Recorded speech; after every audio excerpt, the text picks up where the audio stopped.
Are we good? Are we going? We're on. We're on. And welcome back to another episode of Guys Drinking tea. And I was going to be Drinking tea. prepared today with like a real English cup of tea.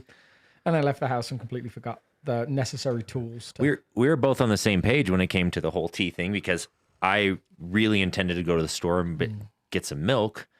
And then I was going to have a tea kettle, and I was going to have it all set up for you so you didn't even have to think about it, because we were going to start today's episode with a proper instructional on how to make English tea. Yeah. And both of us dropped the ball.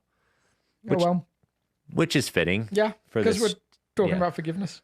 And I may need to ask for forgiveness, because apparently Laura said this sweater is an obnoxious color. So if you're watching and are offended by it, she tried to get me to change it before I left the house. Speaking of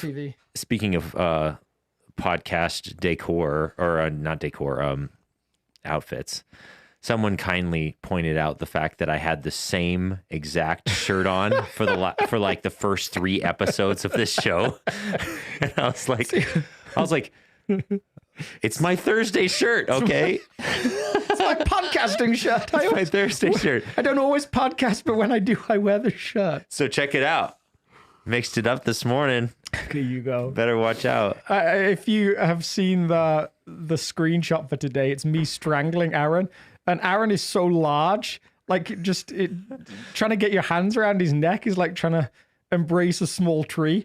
It just felt very, yeah. I'll see if I can pull it up for you. Yeah, it just didn't feel like. Appreciate. I was like, this is someone who could throw off my strangle in a second. I was aware of my. Let's see if I can pull this off.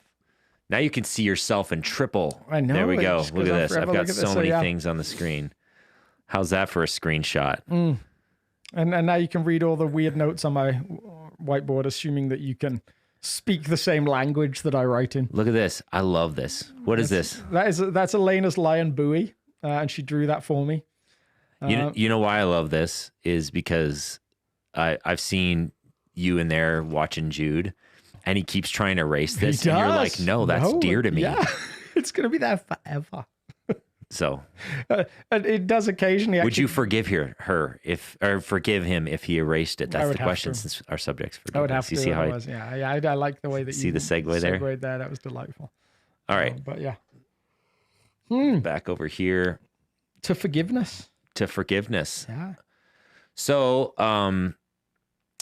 if you tuned in a few episodes ago, you would have figured out that we talked about how you divided a section of the Lord's Prayer into a couple different parts. Let me pull up the passage here. So right up here, we had this section here, and forgive us our debts. Uh-huh. And you sort of separated that out from end, as we forgive those our debtors. Yeah. And then you also added in this section here, like the rider or the postamble or whatever you might call it. Exactly. So, let's start. Oh, man, I feel like we're starting in really do you know what? I was going to say the same. You segued us, and I was like, there's usually a good 20 minutes of nonsense before this. Maybe the nonsense will come out just in the course of things. Oh, I think it will. I think it will. But it's actually interesting, like, that we get to talk about this for I think loads of people. Forgiveness is an issue, and then there's like things that come up. So right now we're watching some of the stuff unfolding in Ukraine.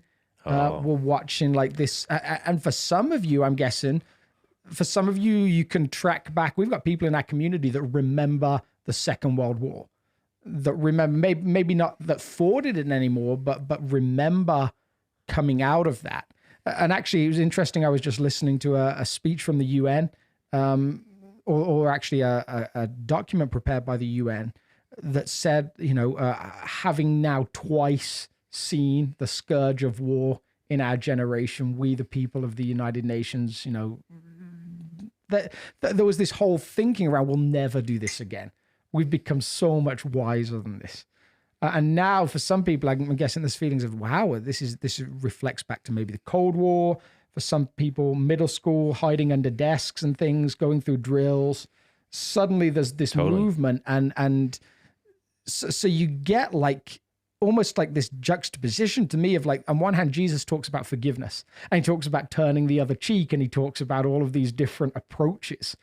And then you watch the geopolitical spectrum or geopolitical events, and you're like, wait, do we want governments that turn the other cheek? Do we want what happens when there's a guy that seems a little bit unhinged that now is just taking over countries and stuff? It throws some, it almost makes you ask Jesus, are you just too naive to understand this stuff? It gets very interesting. Yeah. Talk more about that. Yeah. So I mean, like to me, to me, it's a matter of trust, and this may not affect every one of you listening. Like for some of you, you might be like, I have no problem trusting that Jesus knows best in this respect. And again, you might have some tensions on a geopolitical level, like, and you might say, I don't want my government to act like Jesus. And that takes us down a whole bunch of rabbit trails potentially. But I think there is, like, when we hear Jesus say this, we're trusting the wisdom of someone who's wiser than us. I remember Dallas Willard saying, and it was really a brilliant, like, way of phrasing it. He would talk to his students and he would say something about, they would ask him if he was a follower of Jesus. And he would say yes. And then they would say, why? And his answer was, well, who else would you suggest? And they would occasionally or regularly perhaps try and turn it around to, well, just follow yourself. And he was like, but why would I do that? I'm the problem. Like, I can't follow me. That's a disaster. So it's really like you're suggesting to me a really bad option. And then if not Jesus, you've got to suggest someone wiser than Jesus or someone that's more worthy of following than Jesus. Wow. Which again, good old Dallas Willard. Yeah, exactly. He just brings it. These right. mic drop moments.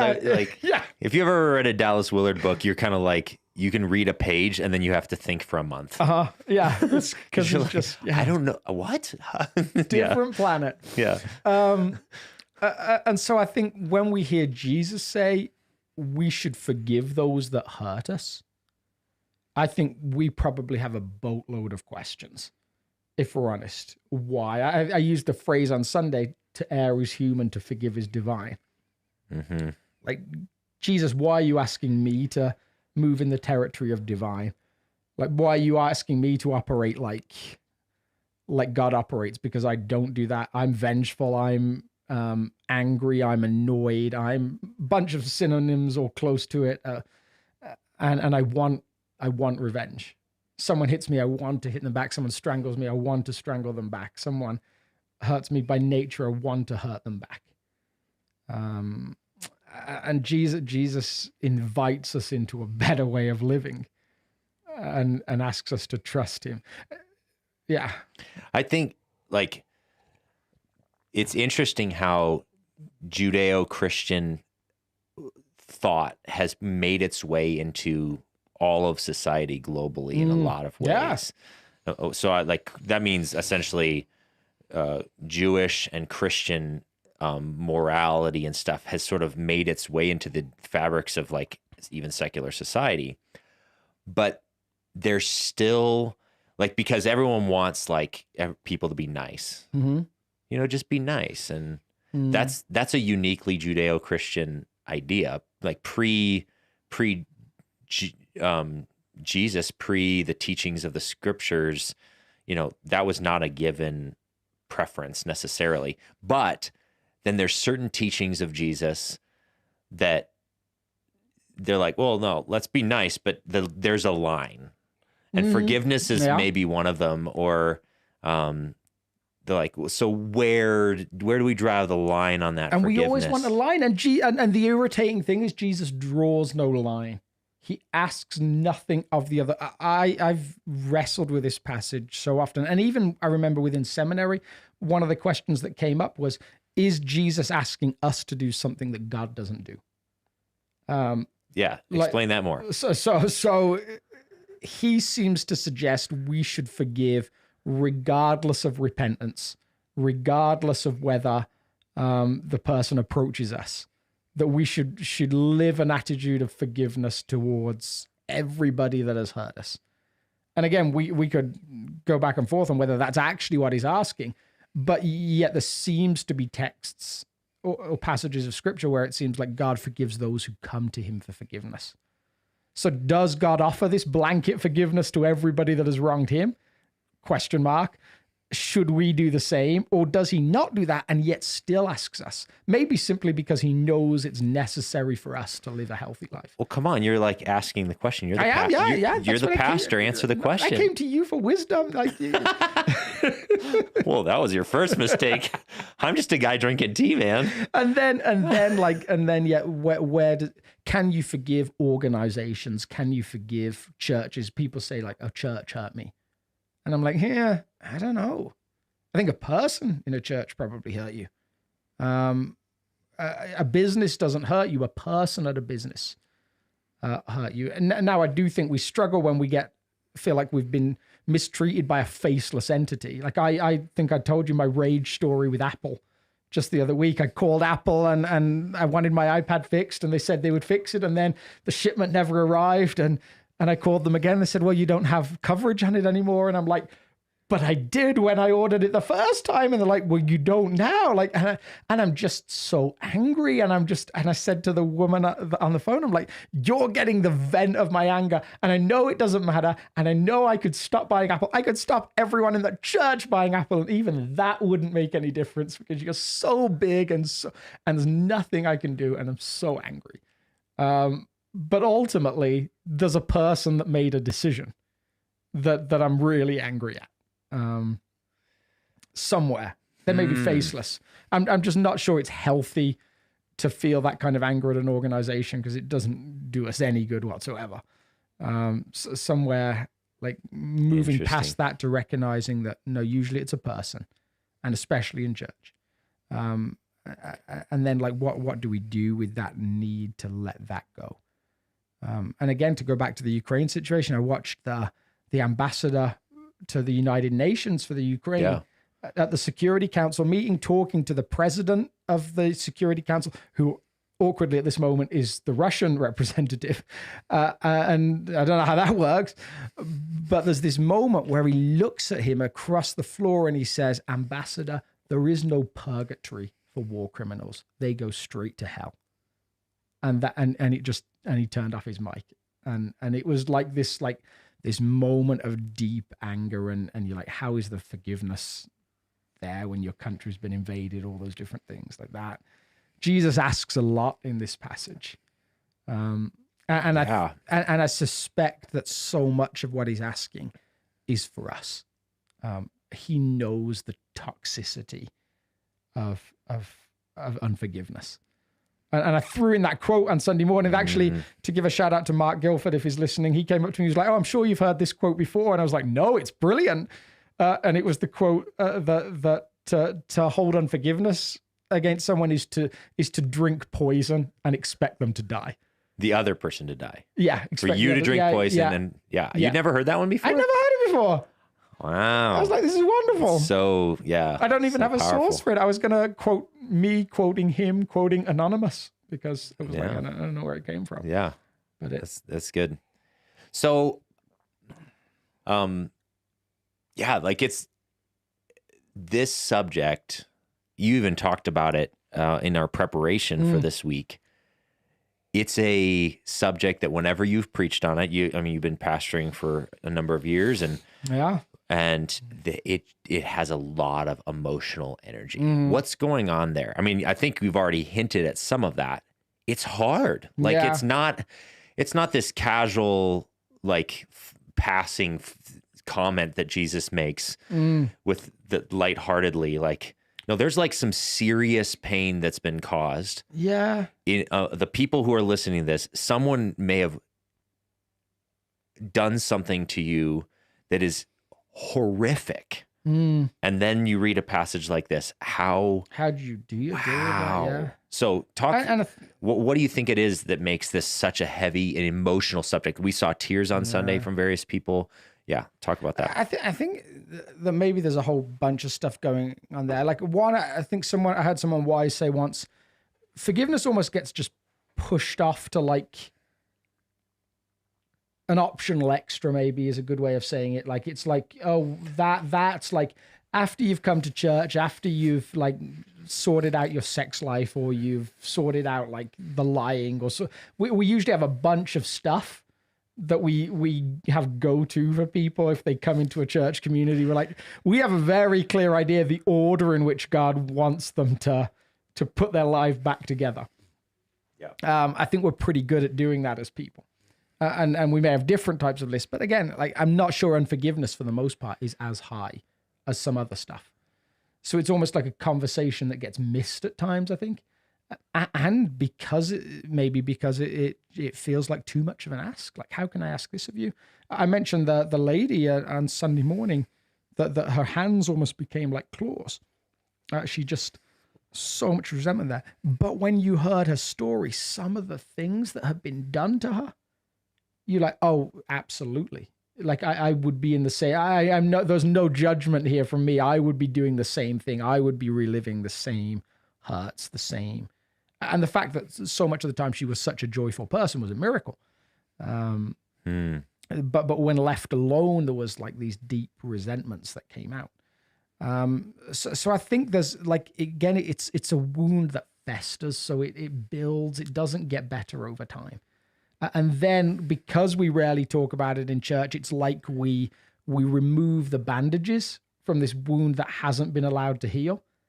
And the toxicity of it, almost like it escapes suddenly in that moment.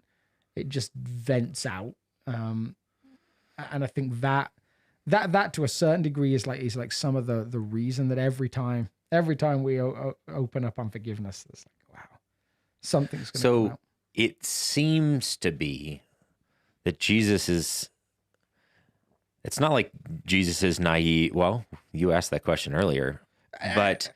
And I ask it as someone who's on the other side and says, no, he's not. But for a person certainly looking at it initially.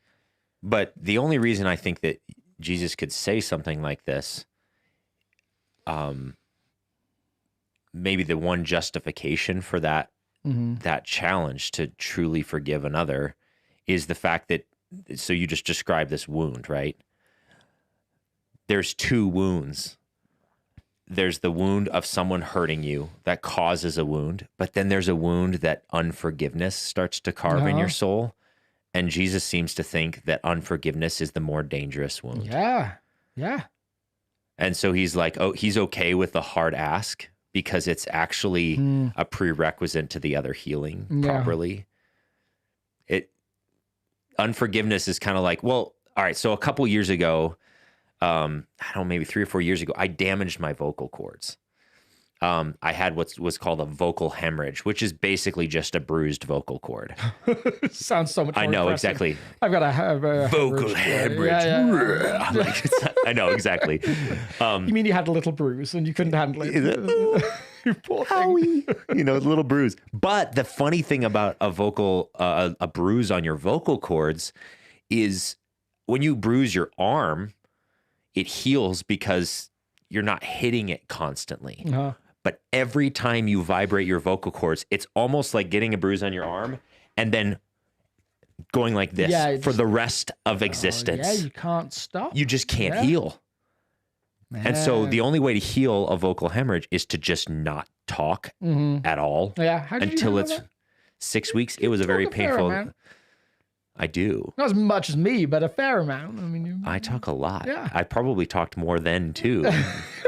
I might have learned to talk 0.5% less. Okay, good for you. That's a from that situation. Anyway, but it seems like unforgiveness is like that. The bruise is like the action someone did to you, or that hurt, or that whatever it may be, and then unforgiveness is like, I'm just gonna hit that bruise for the rest of my life. Yeah, it can't heal. That's painful. Yeah, and it is something that just we understandably feel all of this resentment with it. It builds up, and I think we see it so early in life. Like, I've got all these fun little stories now, I think, but just as growing up as a kid, like things that I came to just resent quietly. In the Give background. us some examples. Oh, I definitely have. You know, even just like the observation of what it is to be a kid versus an adult. I remember this time helping I was shopping with my mom, and we were all getting out the car, and one of my siblings fell out. They were opening the door. She was younger, like 4 or 5 years younger than me, fell out the car onto the floor and started crying. And I'd heard grown-ups say this amazing thing regularly. I'd heard them say, "Oh, my fault." And nobody reacted badly to it. Like they would say my fault and everyone was like, "Oh, don't worry about it. It's fine." And so I wanted to be a grown-up. So I was like, "Oh, my fault." Hadn't done anything. I'd just been sat quietly in my seat. And I remember my mom going ballistic at me and just having this sense of the injustice of it. It's like, that's not fair. That's not the way the world's supposed to work. Like I'm being treated differently. And I think that's the cry of a heart that you know, in Unforgiveness, somewhere on a less humorous level, was saying that's not the way the world's supposed to work. That wasn't how you're supposed to treat me, and somewhere, some fairness in the world should fix that, and it's not, and we can't let it go in that respect. And so then we're asking, I think the question then becomes is like, well, what are positive steps towards forgiveness? How do we actually make that journey? And that, and in any given sermon, is so difficult. And even this week, like I used the illustration of what Jesus really is asking us. He's asking us, do you want to play an accountant or not? That's your choice. And so that to me has been this recurring idea all week. Every time there's a chance that I start to get resentful, start to get annoyed at someone, feeling that I'm somehow the victim in the situation. I've sat and asked myself, okay, do I want to count here? And do I want to count in my relationship with God? And the answer has to be the same. Like you can't have the two different answers. And it's actually been a pretty good tool for me to let some stuff go. Totally. It's like the age-old philosophical problem with evil. How could an all-knowing, all-good God allow evil in the world and stuff? And one of the questions you could ask in response to that question, and obviously we don't have time to get into a deep philosophical conversation about that, is if God could instantly make everything evil in the world, destroy every single thing that's evil in the world right now, would you want him to? No. By the way, he's going to start with you. Yeah, exactly. Oh, there's a different problem of evil. That different problem of evil is if he's going to eliminate everything evil in the world, every lie I've told, every way that I've hurt someone, what if he starts with you? Yeah. You're like, no, I want him to fix all the evil out there. Totally. And it's for those of you that have read the book, The Shack, it was controversial in its time, probably still controversial now because some of the ways it pictured God, but I thought the guy that wrote it did a pretty good job navigating why he used some of those pictures. And some of them I really loved and came to value. Loved the way it talked about Jesus. Loved like that sort of representation of him. But then there's that moment that they call it, I think he calls it, "Here Comes the Judge." The guy in the story has this picture of God who judges so easily and almost callously and allows bad things to happen. And then he, the character himself, is placed on the judgment seat and says, you have to pick between your children. One of them will be judged harshly, and two of them will be allowed will be forgiven. Like, pick which one you want. And of course he can't pick. He's like, no, I could never choose. And the response is like, and you believe God chooses so easily and casually. The heartbreaking thing about the world as it is and the experiences we're talking about, the things that we come to resent, the things that we're hurt by, it seems like somewhere God is more hurt by them than we are. Like in the same way, you and I both being parents, when we see our kids go through something, we're tearing our hair out. We'd do anything. And I remember for me, that first moment of first having a child, and Elena was lying, trying to sleep. She wasn't feeling particularly well. And suddenly having this awareness, there is nothing that I wouldn't take off you. Like if it was up to me, there is no amount of suffering that could be put on you that I wouldn't happily accept on myself. And that's a good reflection of the character of God. And he did. And he did, yeah. And in the midst of that suffering, again, like that passage, like he was able to operate this. And that's what I think is what makes Jesus credible, because this is something he lives out. It's not just good advice. It's real. And the moment where the most egregious sin is delivered upon him, his attitude is this. Which is, it may be one of those things that makes him so compelling. Absolutely. It doesn't make, like, if you think Christianity doesn't make sense, this is the thing that makes the least sense, that the almighty creator of heaven and earth, the one who's done nothing wrong, would take and choose to forgive enemies. Yeah. Not neutral people, but enemies. That's the part of Christianity that's the hardest, I think, to stomach. If you actually like truly think about how heavy and profound and like strange that is. Yeah. Yeah. And it's, I mean, we looked at this parable for those of you that tune in on Sunday. The parable's notably ridiculous, right? As all parables are.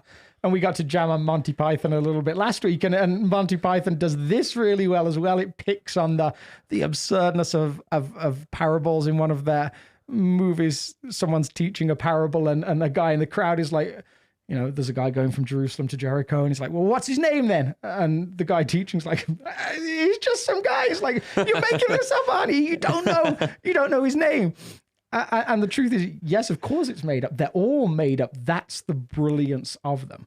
And they're intentionally meant to push you to that edge where you might make a decision. And the picture in our parable is a debt that's absurd. It's not calculable.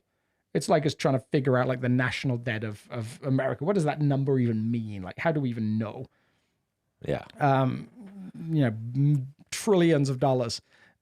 The debt is unrepayable for this man. And then there's another debt that is repayable. And our argument, our pushback might be that we feel like some of the debts owed to us by other people are unrepayable, are bigger. I think that's like one of the, the parable is cast around a guy who in their terms owns like 3 months' wages and stuff. I wonder what happens when we read that and we're like, but there's people that have hurt me so much more than that. And yet I think Jesus' implication is it's still not a debt that's comparable to the debt that we owe to God. Yeah. I think this is much easier to deal with if you genuinely believe you owe a debt to God, or if you genuinely believe that your actions have caused a breakdown of that relationship. I mean, the language that Matthew uses, that Jesus seems to have used, is debt, but it's obviously broadly speaking about offenses, transgressions, all of these old-fashioned words. If we actually believe that's true, then I think Jesus' ask makes more sense. So what is the debt that sin and that's a good question, because I think, I think increasingly, like in today's society, I think there's more language of like, I don't know that my actions matter to God. I think outside of the evangelical world, there's a bit more. Yeah, I don't know if I need forgiveness. Why does my living in a particular way affect God? Why does my stealing from another person affect God? Why does my cheating on my taxes affect? Like, there's more vaguity about that. Whereas I think even back 40, 50 years ago, people were pretty clear on that point. And definitely in the New Testament, they seem pretty clear on that point. Like, these are people that already knew they were seen as sinners and had a conscious awareness that someone needed to fix that. Well, I think back to your illustration of the shack and that image of like, choose which child. Mm-hmm. Part of the, like, because God like can see all of the variables with every sin and the potential both for what the world would look like with or without that thing. Some of the debt is the fact that like, it's like him seeing one child harm the other. Yeah. And he's like, this isn't okay. This can't continue. It's not just a one-dimensional thing where it's just like, we've offended him. Like, we're gross. We did something gross, and he can't stand that. When in reality, like, Jesus came and lived when he walked this earth, he hung out with the quote unquote grossest of the gross. Yeah. Yes. So to say God can't be in the presence of sin. Have you read the Gospels? Yeah. Like, he was absolutely in the presence of sin. Yeah. And so that's a false like perspective of how we've offended God, but it's like, it's him seeing the could have been without that. Yeah. And that parental sort of like, oh, if you had only seen this alternative, and then seeing us harm each other and saying that's not okay either. Like, all of these are like this multi-dimensional offense to God. We're offending our own potential. We're offending his creation. We're offending his other children. And that seems to be like the core of, like, I've sometimes tried to picture myself like, what if I was just on a desert island by myself? Would that make me like immune from sinning in any way? Would that like make me like, if I'm just by myself, it's just like, yeah. And yet it seems like the earliest sense of this language sin. And again, like, I often wonder in today's society, I think there's been times in my life where I've tried to move away from some of that language that seems old fashioned, and yet you come back to it, because what else do you use? That's like, what language? What do you mean? Like language like sin, redemption, stuff like that. It feels archaic in some ways, and yet it's the best language we have to describe what we see in people. And ultimately, it seems like the first sin somewhere is to rob God of us. Like, it's to take ourselves away from him and make ourselves the center of the universe. And that's still doable when it's just me on a desert island by myself. It doesn't take another person to do that. I can make myself the king of my own little world wherever I am. Mm-hmm. And it seems like we weren't created to be the king of the world. What? Yeah. No one's ever told me. No. Yeah. Someone said that. Someone said to me once. They said, like, if you want to be, if you want to be seen like that, then make yourself a planet and go live on there, and we'll worship you on whatever planet you've created. Touche. Yeah, absolutely. And, that's funny. Couldn't figure out the process. It seems like that early, like that. God somewhere takes that like debt very seriously. And there's a deep sadness and deep loss to him in that. And again, it's not to say his posture isn't one of longing to forgive, longing to restore that. But it does seem like, at least in Jesus' language, everything that could be done to us still pales in comparison to that big thing, that big story. Totally. Totally. So maybe summarize. Okay, we've basically spent this whole conversation talking about how hard forgiveness is, and then going back to like the foundation of our forgiveness is God's forgiveness for us. All right, let's get really practical. Someone's listening to this and they're thinking, all right, if that's true, if there's like some goodness and hope and life, like if I'm pounding that bruise over again of unforgiveness, and I'm not healing because I'm not willing to forgive, how do I get out? Really practically, how do I get out? How do I go about forgiving something that an abuse, a word spoken as a child that has wrecked your entire perspective of yourself for the rest of your life, a harm that was done to a child of yours, whatever it may be that could be just really heavy. What do they do? Man. So I think we're going to talk in this next series about emotions and things. And I think the temptation is to see this as something that we have to do for God.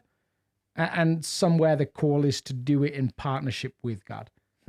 So I think somewhere that's just so important to realize that the starting point is to come to God and say, I don't know how I do this. I actually don't have a good framework for making this work. I'm going to need like practical help from you to be involved in this. And then I think that repeated rhythm has been helpful to me of just like, okay, my desire here is right now I'm counting. Right now I'm stacking up what's owed to me. Is this a game that I want to play? Is this a system that I want to keep using? And even just being able to acknowledge to yourself, no, I'd like to move beyond this system, is a helpful thing. Even that is like a small victory in my mind, because we may go back to that, but I do think with practice, with that constant returning to, nope, I'm gonna stop the counting. I'm not doing this. The hard part is it just feels so good at times to do that, to stack up all the injustices. Like it's addictive. I think it's a dopamine thing on some level. We feel better. And then I think good conversations about it. I think finding a space where you can genuinely be open, maybe not about everything that has been done, but start to get some different perspectives on it and some different voices in it, I think are so key at times. I think you just mentioned, like, and I'm always fascinated by the ability of one word to destroy. It can destroy so quickly, and the rebuilding process can take forever. For students, when I was a student pastor, I used to do this thing where I'd bring in a sledgehammer and a piece of pottery, and I'd just like allow them just to smash this thing up. Yeah. And then I'd ask them to put it back together. And it was just this reflection that what happens in an instant cannot be undone in an instant. But again, like, to hear a word that's untrue spoken over us, sometimes what we need is someone who can be alongside us and speak truth. So if we've been told we're stupid, to be in a relationship with someone who's like, no, that's not truth. To be told we're ugly, to be in a relationship with someone who's like, no, that's not truth. What's spoken over you was a lie. That I think actually starts to put the other thing in perspective. When we're isolated, we tend to build it up into this big thing. All right, so here's a nuanced observation about the things that I have difficulty forgiving.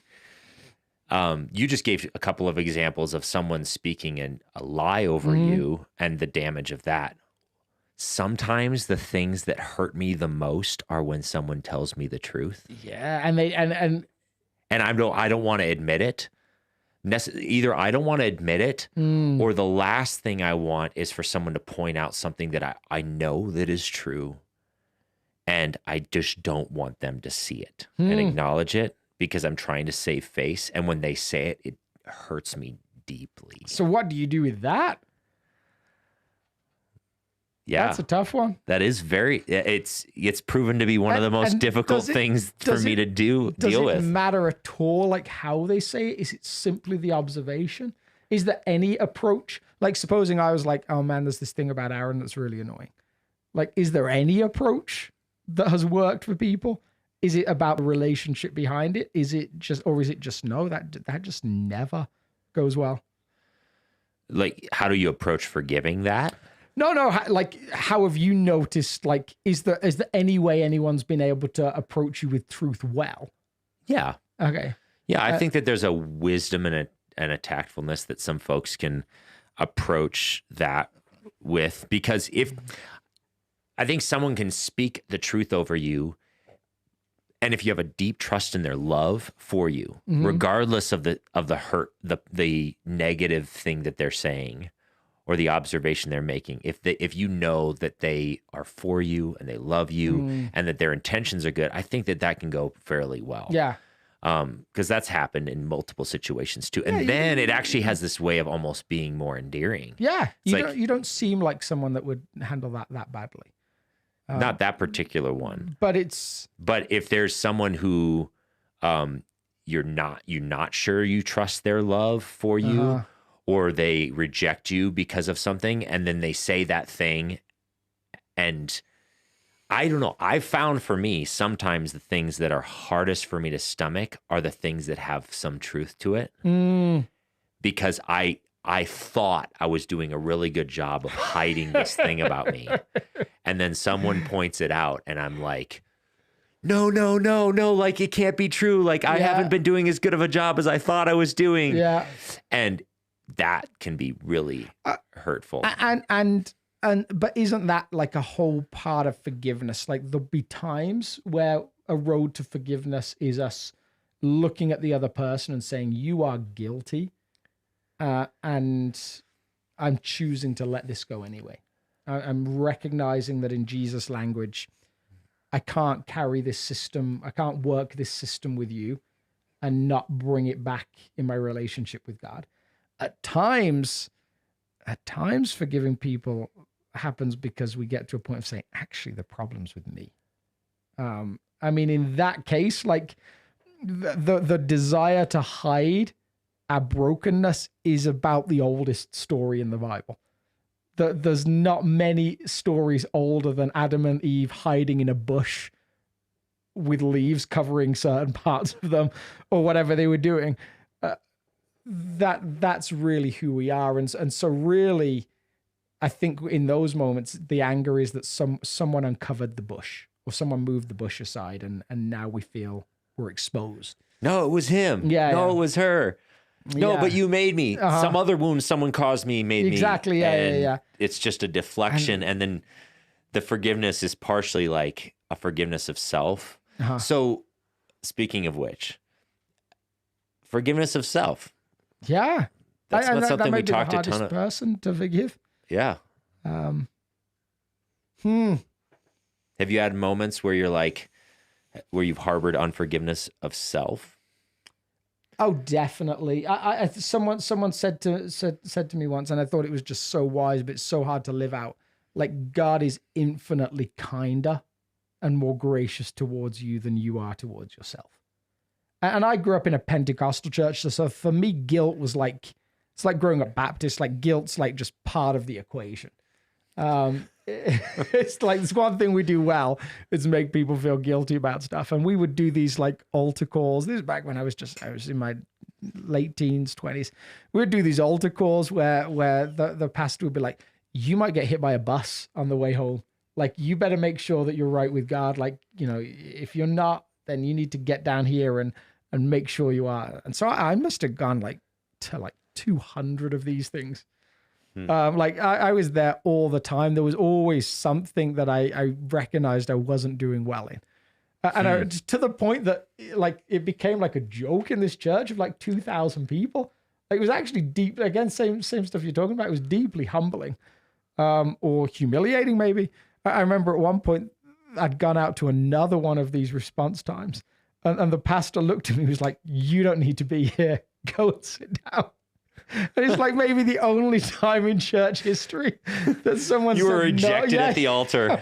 Yeah. Oh, come to the altar. Yeah. No, not you. Yeah. You go back. Just as I am without one plea. No, not just as you are. Go and sit down just as you are.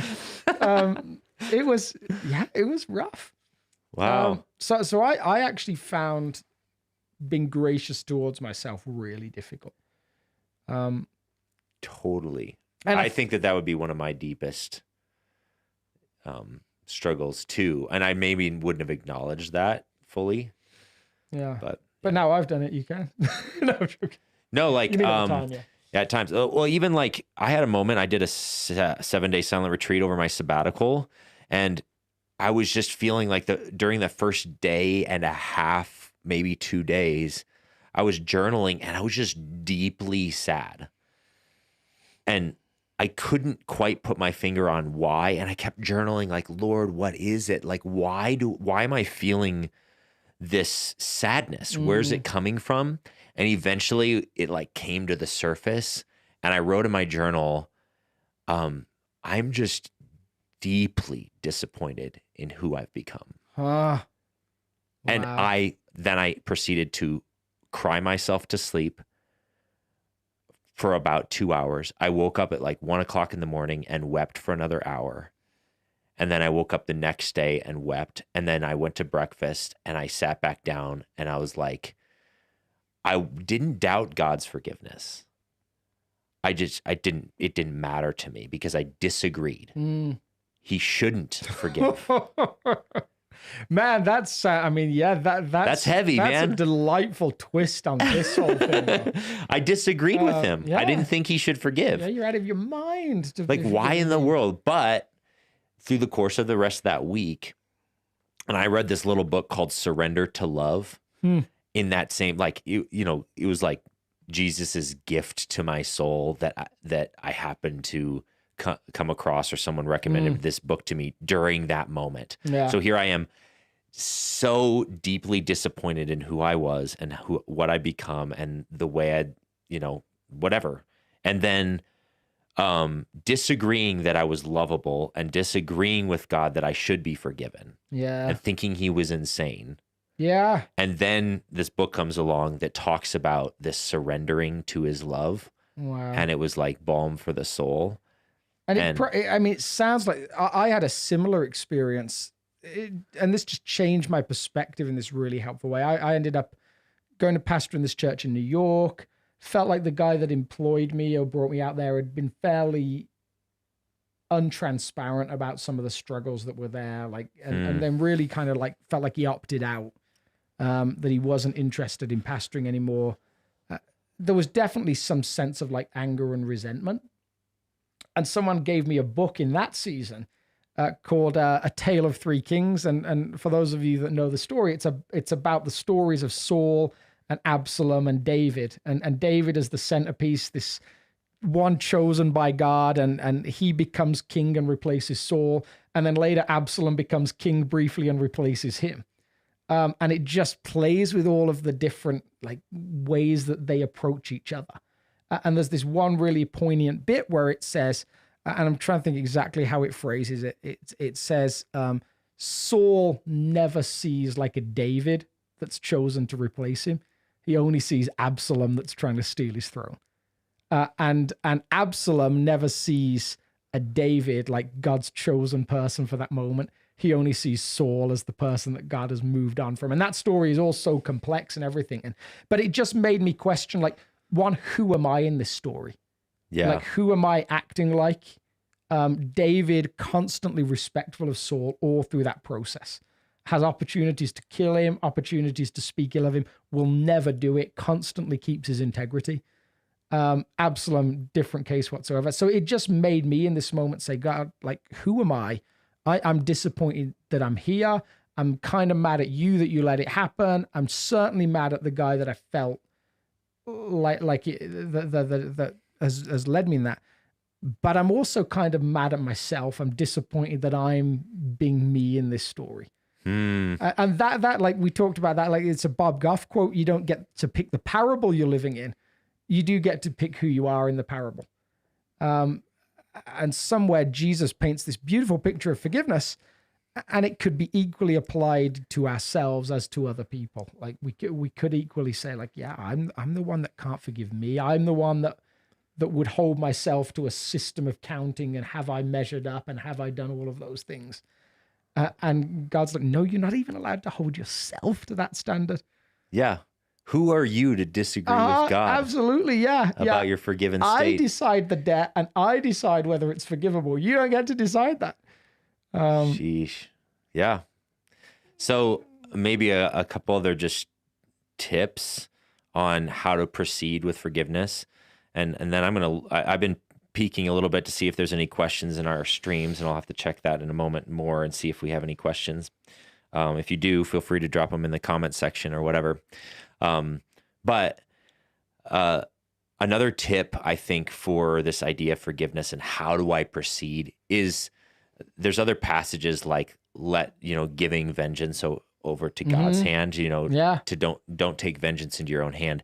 I think that there's if we trust God to do justly, to bring justice to the person who's offended you,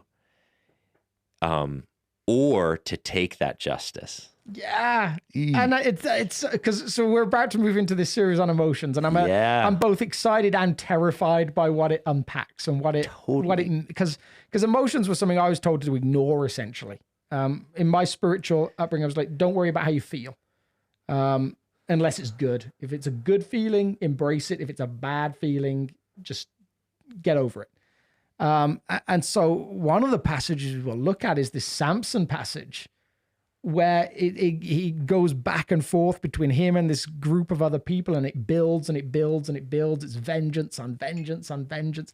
He ends up grabbing a jawbone and just slays 300 people. But all the way through it, the language is, I only did to them what they did to me. It's justified because, like, no, I'm just repaying in kind. To hand the jawbone to God and say, you decide, is really what you're talking about there. Absolutely. And it's I think you have to believe that God will actually do justice. Yeah. Like the scales will be balanced between you and the person who's offended you. Yeah. And he just has more data on how to balance that appropriately, because he's got to balance your offenses as well. And he balances that. And then the cross is like this ultimate balancing of the offenses of the world. So it's not to say, oh, you're just off the hook. It's no big deal that you hurt me.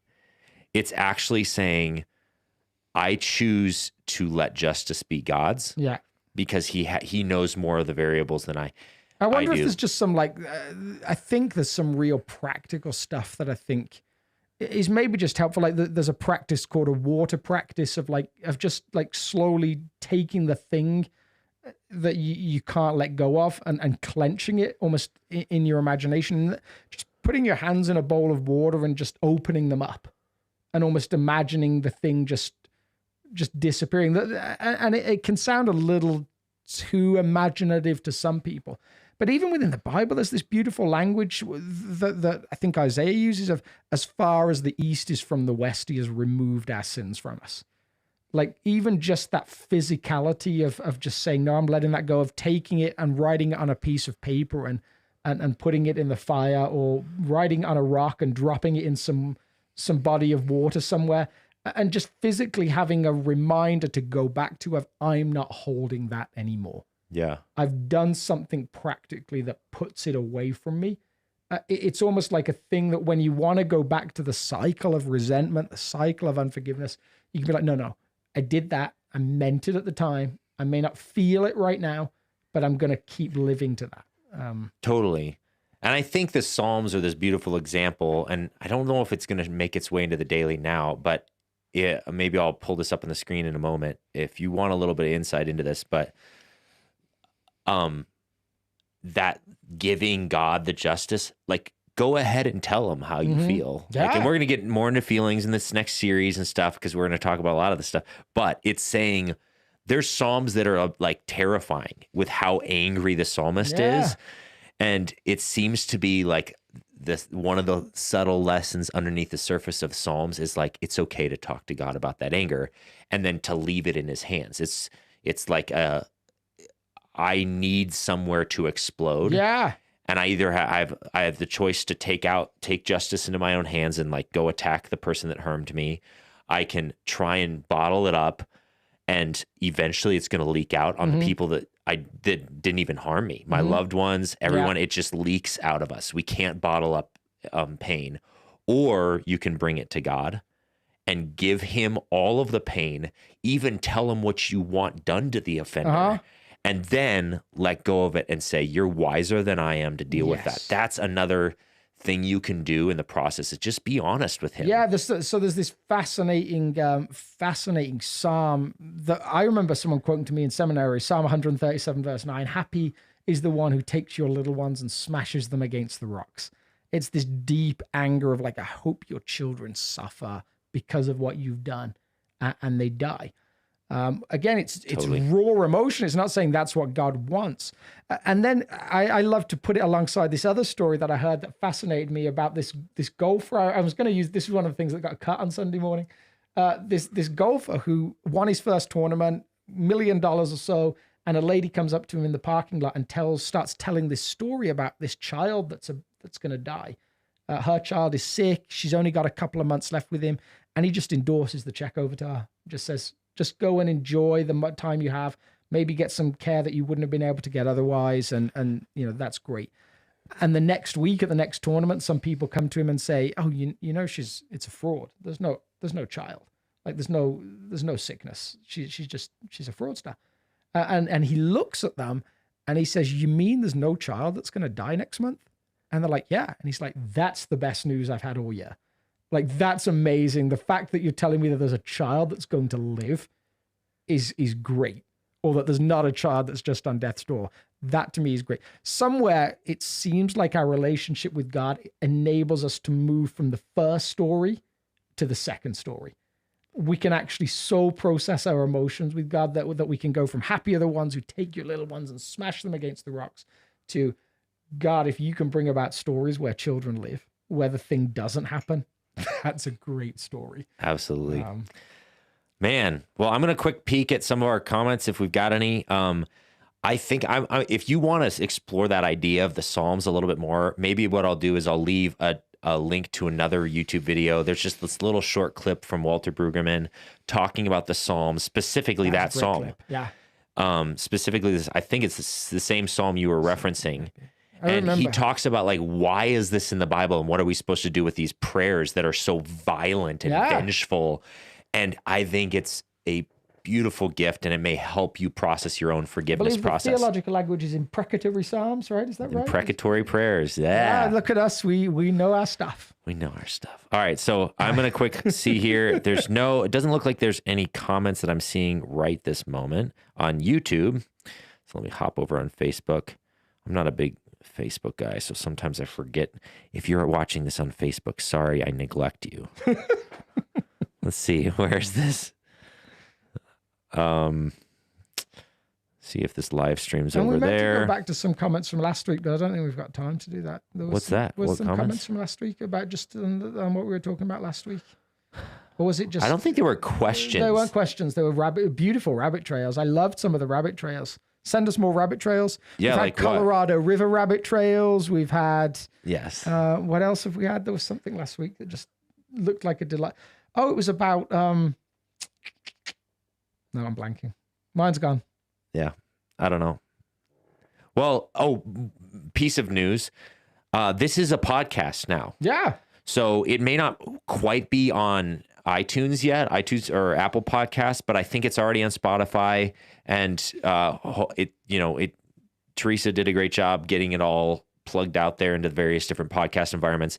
But it sometimes takes some time to process that. And I would never sit and watch a video for 40 minutes, but I always sit and listen to audio. Yeah. So congratulations. There's a podcast of our nonsense. Yeah. And yeah, so I don't know if we certainly had less nonsense this week than a normal. It was like us, like being all pastoral or something. Look at us. Next time, if you try and segue before like minute 12, and we were like, no, I refuse to segue. Well, I had a whole plan on doing tea time and like instructional video.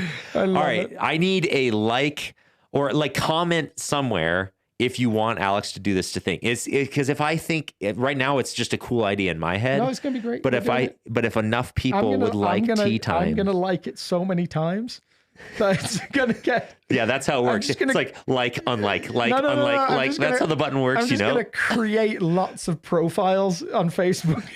Alex Walton, Alex Walter, Alex Wally, Alex. I'm like Guy Incognito, Mr. Mystery, all of it. I mean, it's important that South Fellowship Church learns how to drink tea properly. Absolutely, as you have done. Yeah. You've converted me, man. To go. I'm a big time tea drinker now. I love it. All right. Well, it's been about an hour. Has it really? It has been an hour, man. At first I thought we were going to go short because we kind of just like dove in. Just wrestled it to the ground. We did. So, comment,